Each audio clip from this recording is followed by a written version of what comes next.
So we've known for a long time in psychology that there's a significant amount of people who live in poverty experience mental health difficulties. And sometimes when you read the literature, it can say things like, well, what came first, the mental health or the poverty?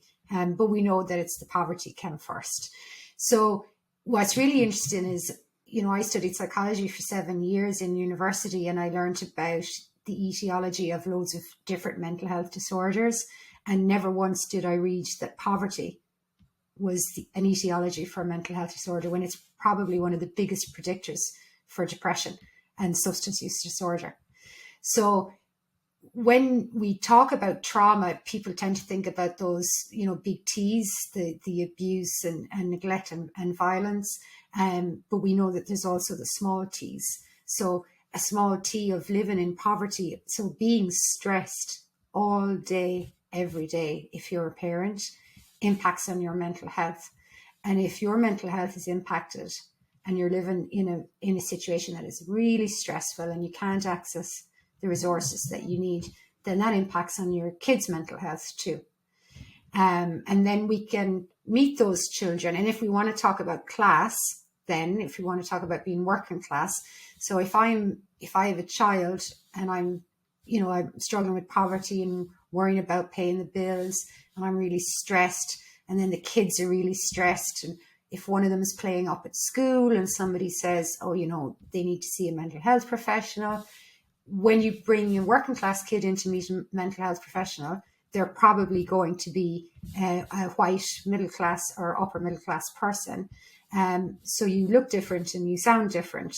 And sometimes children behave even more agitated then in that context. So then we can very easily focus in on the behavior and forget about what's going on with this family. Why have they ended up here?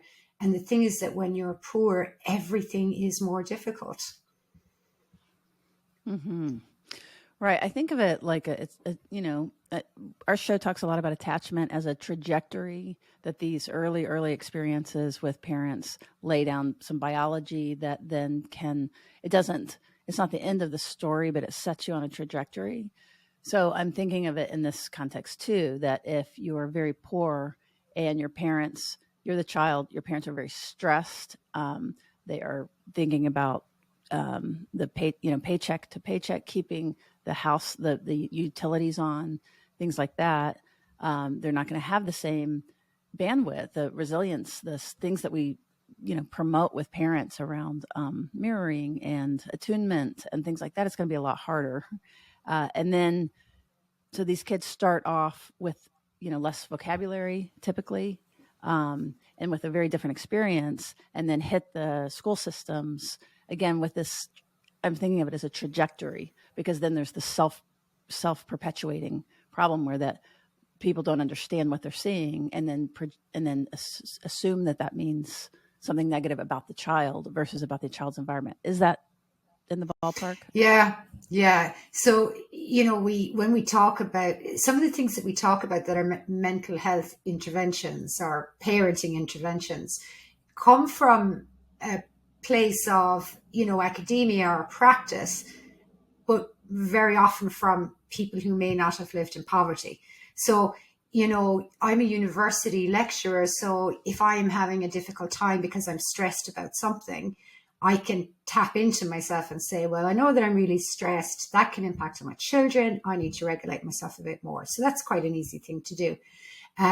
If I'm somebody who's had very limited access to education and I don't have the resources, so if I'm really stressed, I don't have the resources to help me out, talking to somebody in that situation about regulating your own emotions when life is really crap.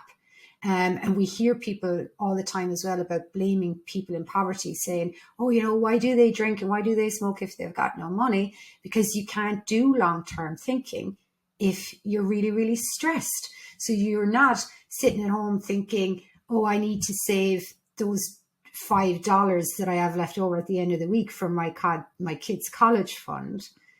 Because your kids are not going to go to college. And you don't know if you're going to be alive in 5 or 6 years' time.